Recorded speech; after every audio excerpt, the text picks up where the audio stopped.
NCI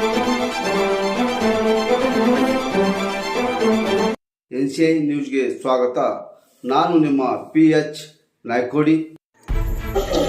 Raichur ಕೃಷಿ ವಿಶ್ವವಿದ್ಯಾಲಯ ಆಡಳಿತ ಮಂಡಳಿಯ ನೂತನ ಸದಸ್ಯರಾಗಿ ತಿಮ್ಮಣ್ಣ ಚೋಡಿ ನೇಮಕ. ಕೊಪ್ಪಳ. ರಾಯಚೂರು ಜಿಲ್ಲೆ ಕೃಷಿ ವಿಜ್ಞಾನ ಕೇಂದ್ರ ವಿಶ್ವವಿದ್ಯಾಲಯದ ಆಡಳಿತ ಮಂಡಳಿಯ ನೂತನ ಸದಸ್ಯರಾಗಿರುವ ತಿಮ್ಮಣ್ಣ ಚೋಡಿ ಇವರು ಕೊಪ್ಪಳ ಶ್ರೀ ಗವಿಸಿದ್ದೇಶ್ವರ ಶ್ರೀಗಳನ್ನ ಭೇಟಿಯಾಗಿ ನೂತನ ಸದಸ್ಯರಾಗಿರುವ ತಿಮ್ಮಣ್ಣ ಚೋಡಿ ಇವರು ಪ್ರಥಮ ಬಾರಿಗೆ ಶ್ರೀಗಳಿಂದ ಆಶೀರ್ವಾದ ಪಡೆದುಕೊಳ್ಳಲಾಯಿತು. ಈ ಸಂದರ್ಭದಲ್ಲಿ ತಳಕಲ್ ಗ್ರಾಮದ ಅನೇಕ ಪ್ರಗತಿಪರ ರೈತರು ಇತರರು ಉಪಸ್ಥಿತರಿದ್ದರು.